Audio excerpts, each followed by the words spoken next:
Welcome back to the Politics and Media Show. The Prime Minister David Cameron has called for a return to Christian values in the UK. Speaking to mark the 400th anniversary of the King James Bible, Cameron said that Christianity provides a moral code to counter riots, expense scandals and Islamist extremism. The speech came less than a year after a controversial speech by the British leader in which he criticised what he saw as the failure of state multiculturalism. Well, before I introduce our studio guests, let's take a quick look at this short report. A plan by the Education Secretary Michael Gove to send a copy of the King James Bible to every school in the UK has run into trouble after government sources reported he's been told to find private funding for the project. Sources said Prime Minister David Cameron told Gove that while he supported the idea, the Education Secretary should avoid using taxpayers' money for it. But Gove has yet to find a private sponsor for the enterprise. The 400th anniversary of the publication of the Bible was last year. In a speech in December, David Cameron celebrated the importance of the King James Bible, stating that Britain is a Christian country. He also called for a return to Christian values.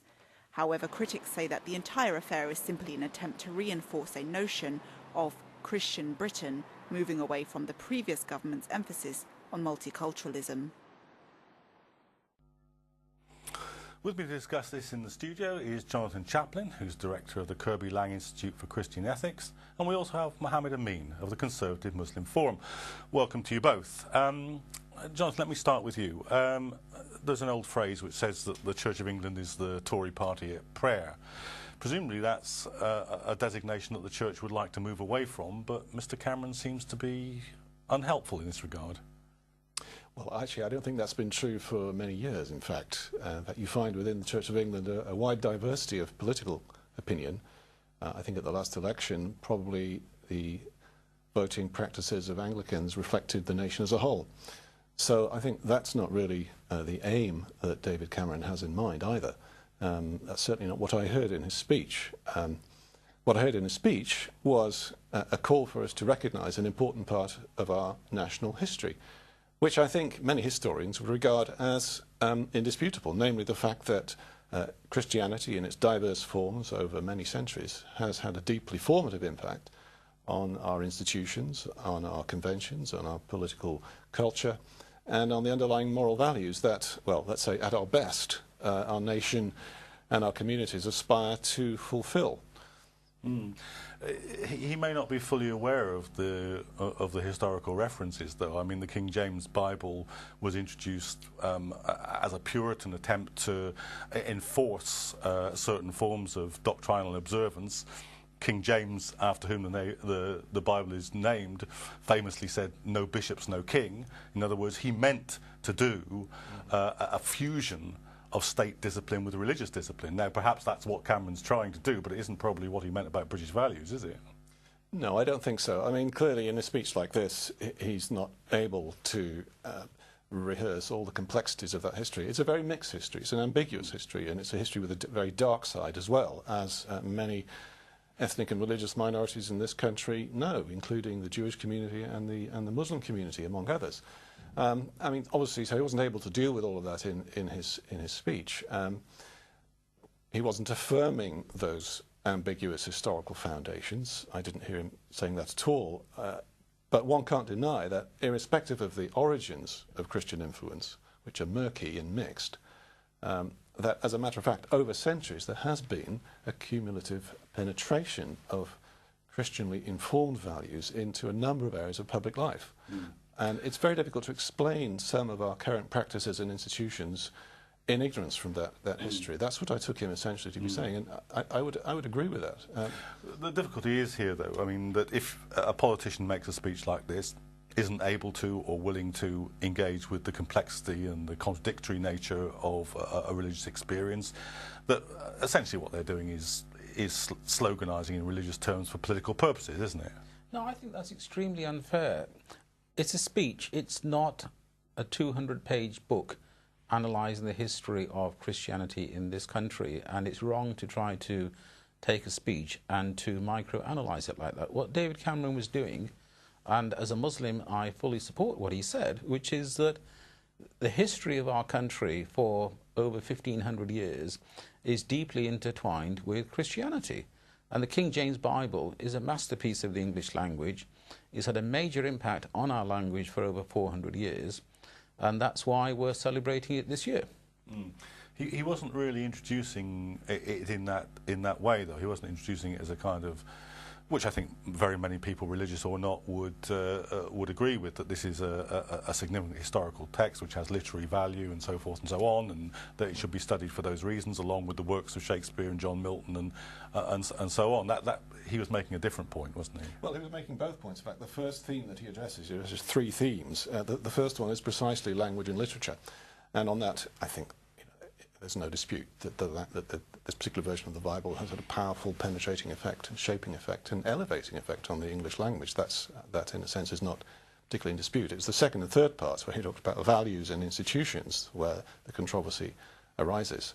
And as I say, I took him to be partly stating, making a historical claim about influence. Of course, it's much more complex than he was able to deal with in this speech. But if I can just quickly quote from the speech, which I have in front of me.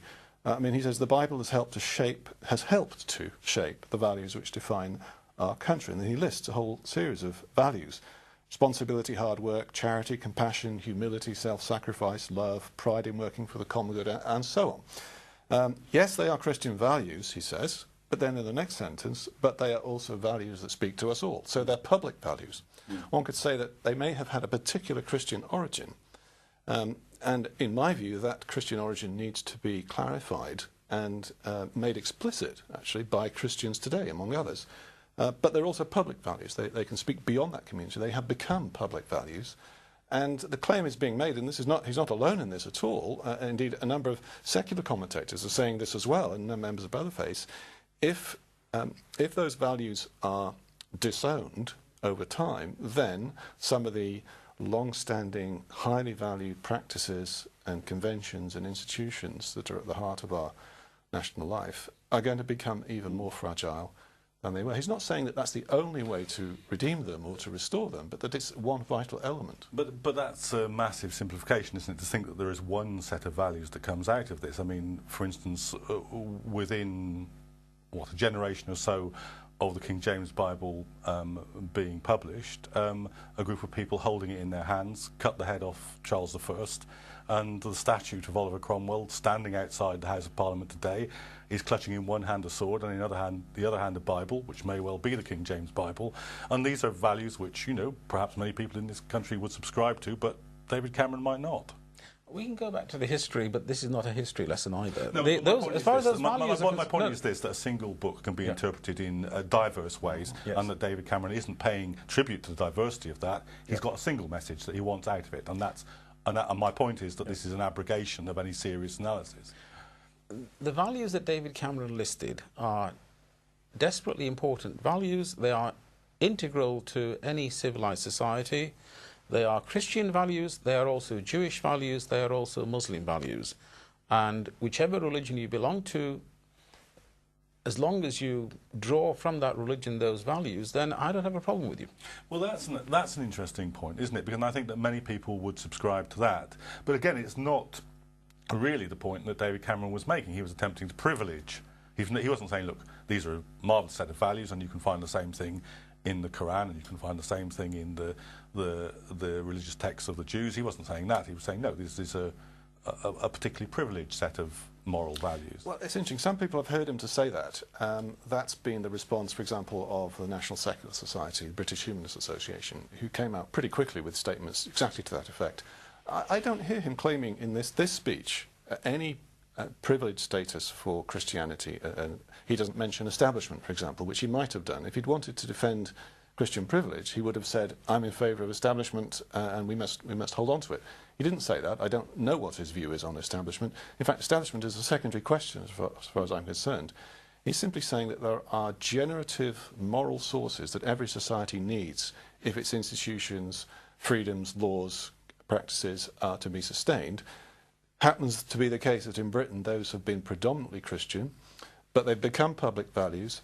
And I would want to go beyond what he said in several ways. In fact, I have two particular criticisms of what he said, which you may want to come back to in a minute. But I'd certainly want to go beyond him here by wanting to affirm much more strongly the fact that these public values, today, certainly in a plural society, need to be nurtured from a variety of sources.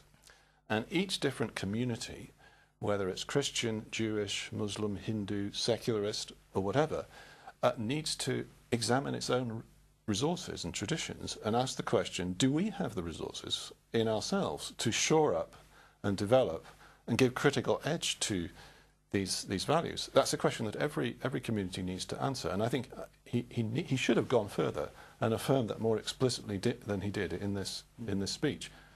Do you think that? I mean, you were saying when I recalled the phrase about the Church of England being the Tory party at prayer, and you made the point, and I think it's a good one, that many Christians certainly wouldn't share those values. Back in the 80s and 90s, they used to say it was the Social Democrats at prayer. Yes, and if we think of the involvement of Christians in the Drop the Debt movement, or the way in which self-evidently there are many Christians who support the Occupy movement outside St Paul's, do you think that some Christians will feel affronted that the leader of the Tory party is trying to politicise when they draw a book from which they draw a very different set of political conclusions? Well, they might. And put it this way, if I had been the Prime Minister, I'm not sure that I would have given exactly this speech. But bear in mind the context. This was a speech given to Anglican clergy. Now, of course, it's a public speech, it's going to be reported on, but that's his audience. And so it's perfectly proper for him in that setting to say, look, this is our history. I invite you as the Church of England to be good stewards of that history for the common good. That seems to me quite a legitimate intervention to make. But at the same time, of course, one would hope that other party leaders, those that were of Christian faith, or actually those that were not, would also be able to say the same thing, because, as I say, his claim is historical. And on top of that, he wasn't giving that speech as leader of the Conservative Party. He was giving that speech as Prime Minister of our country, and he is everybody's Prime Minister. Well, that's one view of how the British electoral system works, but it's not widely held by people who are adherents of other parties. They tend to look on the Prime Minister of the day as someone from a particular party who won a majority at the last election and doesn't necessarily represent them. When Gordon Brown was Prime Minister, I respected him as my Prime Minister, even though I'm from a different party. I totally disagree with your analysis there. But, well, this is slightly off the question of the King James Bible, so perhaps we'll have to return to it another time. If I can just mention a speech that Gordon Brown made a few years ago called, I think it was The Future of Britishness, a very widely trailed and influential speech. I mean, I think that was a superior speech as a piece of reflection. Gordon Brown is widely read. But what struck me about that speech... Nobody's accused David Cameron of that, you mean? Well, I make no comment on that. But what struck me at the time is that although it was a very thoughtful reflection on the nature of Britishness, it actually said very little about religion. It mentioned it in passing. And that struck me as odd for somebody who himself is personally a Christian. And I can only explain that in terms of the same sort of mentality that governed Tony Blair when he said, you can't do God in public life, otherwise people think you're a nutter. I mean, I think that probably was partly restraining Gordon Brown at that point. And I'm glad to say that somebody like David Cameron doesn't feel that kind of restraint. But he has to be careful in his formulations. And if you give me a minute, I'll point to two particular places in which I think his speech deserves critique. I mean, shall I do that now? Go ahead. Well, okay. As briefly as possible. I mean, in this speech, he reiterates a claim he made, which your introduction mentioned, his Munich speech to the Security Conference, in which he was very dismissive of what he called state multiculturalism, and repeated a line that he's developed, among others, on several occasions, which is that something called state multiculturalism causes segregation and fragments society. Now, there's something to that claim, but it's far too broad brush an analysis. And so I would want to critique his reiteration of that in this speech. For a start, he didn't define what he means by multiculturalism or segregation. Unless we define those terms, the claim is pretty meaningless, frankly. And also, some of the most devout and observant Christian communities in this country are precisely multicultural communities.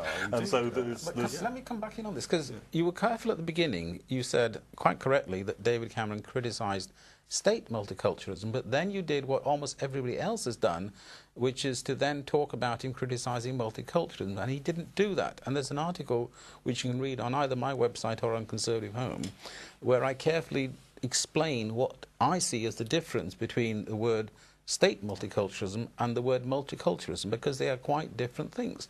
State multiculturalism is the state choosing to treat me as part of a community of a particular type, whether I like it or not. So, for example, if the state chose to impose Sharia rules of inheritance on me, as opposed to giving me a free choice of how I made my will, that would be an example of state multiculturalism. It would be an example of state multiculturalism gone mad, and this government's got nowhere near doing that. What people choose to do themselves is multiculturalism. What the state chooses to do, and if the state treats people differently, for example, look at Lebanon, where you cannot be the president of Lebanon without being a Maronite Christian, you cannot be prime minister without being a Sunni Muslim, you cannot be speaker of the parliament without being a Shia Muslim. That is state multiculturalism gone mad. Well, I mean, I think we're a fair stretch down the road from that situation, and Lebanon has peculiar problems about its political structure that Britain doesn't. But just let me return to the point, I think it was actually Alistair Campbell, wasn't it, that said we don't do God. It was, and let me just, I'll do something that I'm unused to doing, but defend Alistair Campbell. Surely he had a point in this sense, not to deny that people who have deeply felt religious beliefs will draw conclusions about the way in which they should behave in political life from those beliefs. That's absolutely understood and accepted, I think. But it's different to say that people who are in an elected position where a variety of people from different religious backgrounds and people who have no religious beliefs whatsoever have elected them should then start pontificating on the way in which their personally held religious beliefs should or shouldn't be understood as part of state policy. That's a different thing. And funnily enough, some of the people in the middle of the 17th century would have agreed with that. Some of the most religious people in the middle of the 17th century would have agreed that there should be a separation of church and state in that sense. Well, there's no problem with the separation of church and state. That's a different question. We're talking here about the separation of religion and politics, which is not the same thing at all.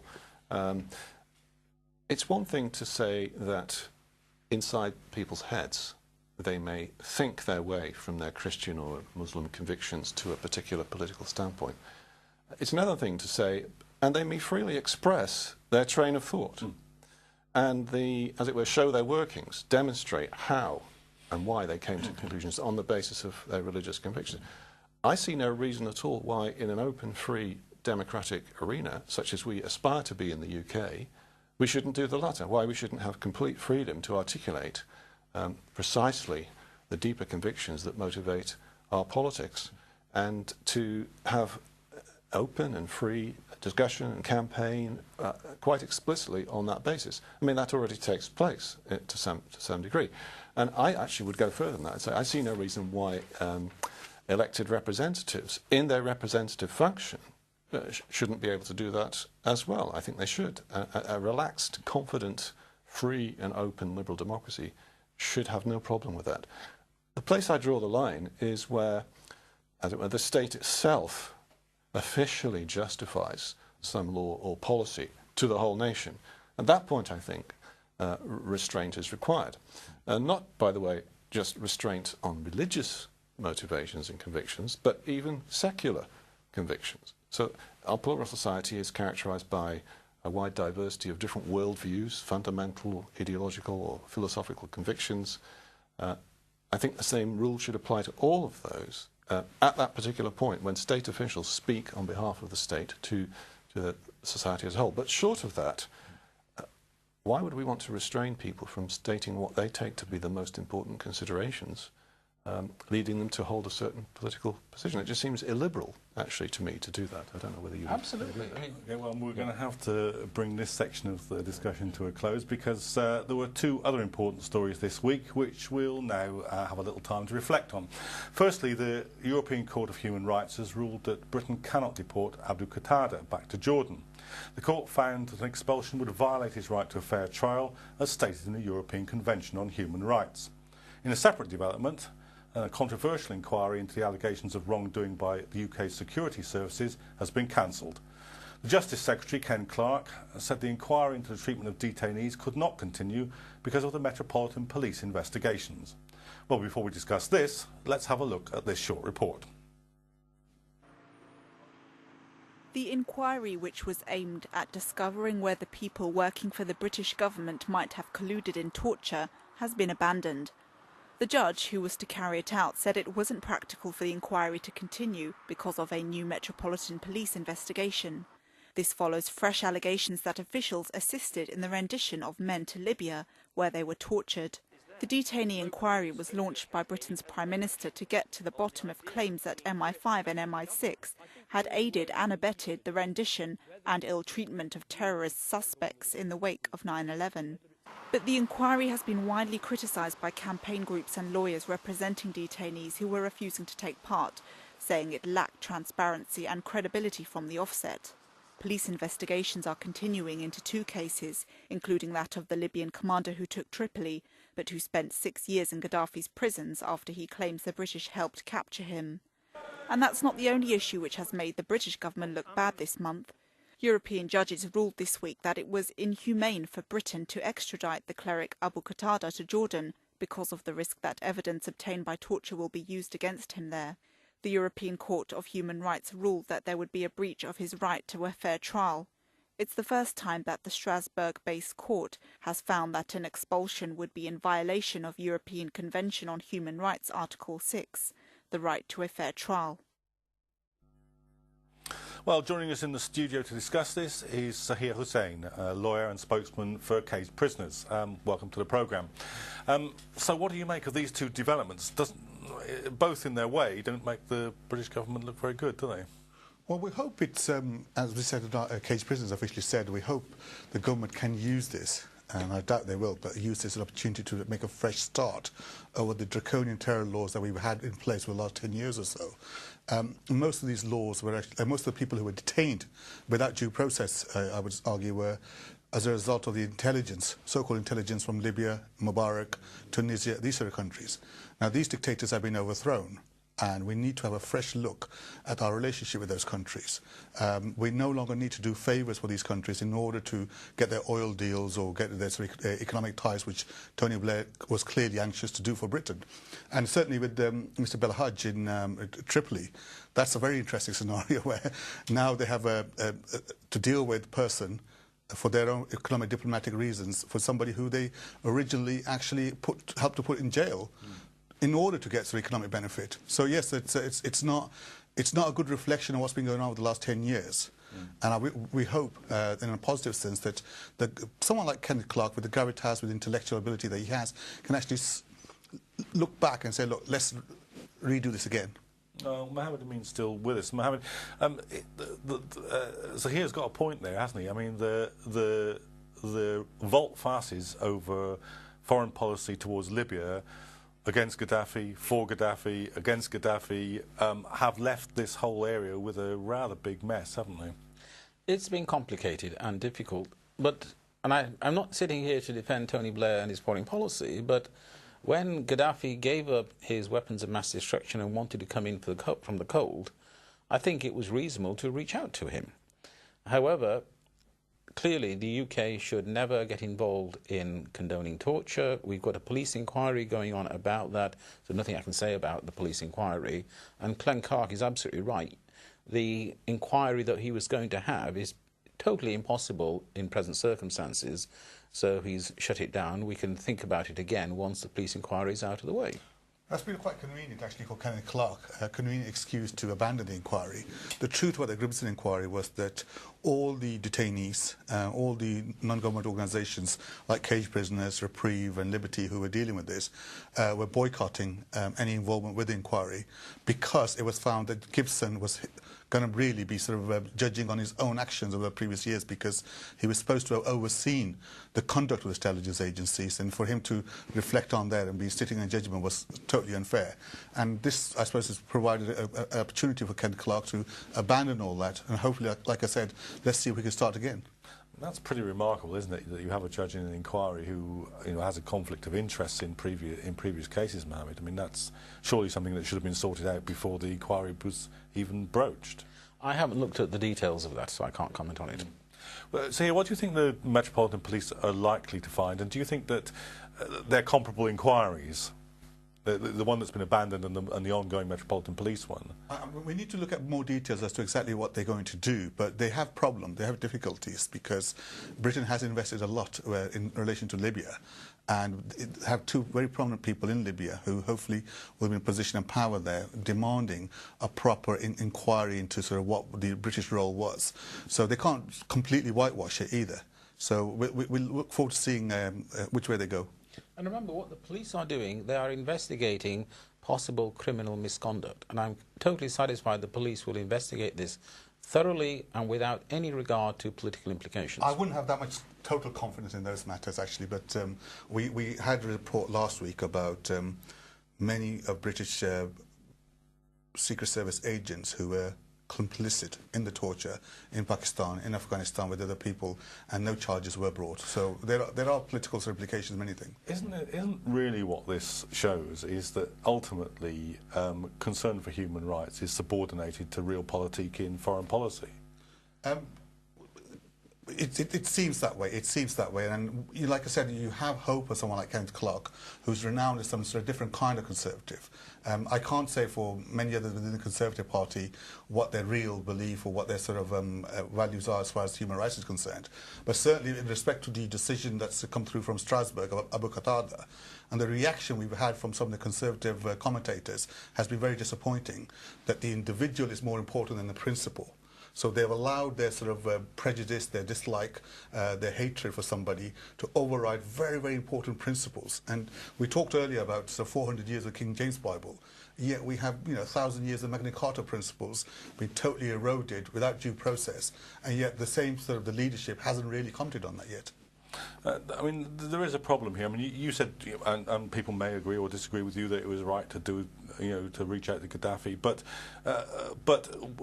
whether or not you're right to do that, to subordinate particular cases of human rights abuse is quite wrong, isn't it? Hold on. Abu Qatada, we've got a few commentators who are objecting to the decision, saying the government should ignore it. That isn't what the government is doing. The government is respecting and following the decision because our government abides by the rule of law. Everybody wants to get, well, almost everybody wants to get Abu Qatada out of the country, including me. With that comforting thought, we're going to have to leave it in a programme that's ranged all the way from discrimination against ethnic minorities in mainstream politics to the King James Bible and back to the abuse of power in our own time. I hope you found it interesting and that you'll be joining us on Politics and Media next week.